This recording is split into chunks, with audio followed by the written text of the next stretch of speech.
નાવ હવે જે આપણે ટેન્સ લઈએ છીએ ચાલુ ભવિષ્યકાળ. ચાલુ ભવિષ્યકાળ જે છે એનો ઉપયોગ છે પણ મોડરેટ છે, નહીં વધારે કે નહીં ઓછો. શું કે ભવિષ્યમાં જે છે એ એક ચોક્કસ સમયે ક્રિયા શરૂ હશે એવું તમે દર્શાવવા માગતા હો ત્યારે આ ટેન્સ આ કાળ વપરાય છે. હું એમ કહું કે હું આવતીકાલે આ જ સમયે વાર્તા લખી રહ્યો હશ.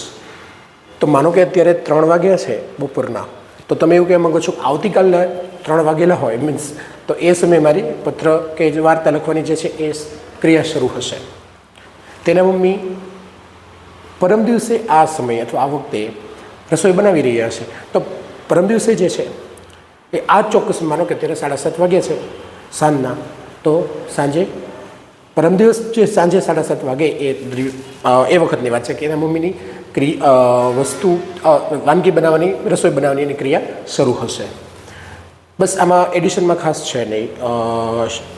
એક બીનો યુઝ આમાં વધારે આમાં જે છે એ કરવો જ પડે છે તમારે, કારણ કે એ ચાલુ ક્રિયા હોવાનું જ દર્શાવે છે. ફોર એન એક્ઝામ્પલ, હું આવતીકાલે આ સમયે એટલે at this time tomorrow. Okay, હું આવતીકાલે આ સમયે વાર્તા લખી રહ્યો હશ.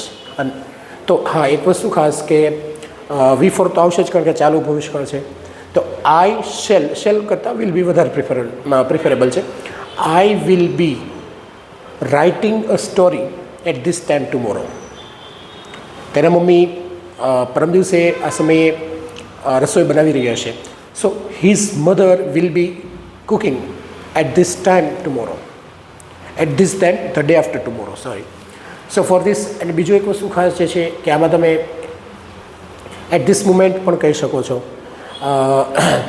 તો છે ઉપયોગ આમનો ઓછો, પણ અમુક કેસમાં જે છે ખાસ એ ભવિષ્યની ક્રિયા ઉપર તમે ભાર મૂકવામાં આવતો કે ચાલુ ભવિષ્ય ક્રિયા હોય, ચાલુ ક્રિયા ભવિષ્યની, એના માટે છે. At this time tomorrow, at this time the day after tomorrow, આ બધા વર્ડ્સ જે છે એનાથી વધારે ક્લિયર થશે. V4 આવશે, બી આવશે, બાકી જે છે એ સાદા ભવિષ્યકાળ જેવું જ રૂપ છે. સો કન્ટિન્યુઅસ ફ્યુચર ટેન્સ શીખતા રહો, જોતા રહો વિડીયો, અને ખાસ કોઈ ક્વેશ્ચન હોય તો કોમેન્ટ બોક્સમાં જણાવી શકો છો. Thank you so much.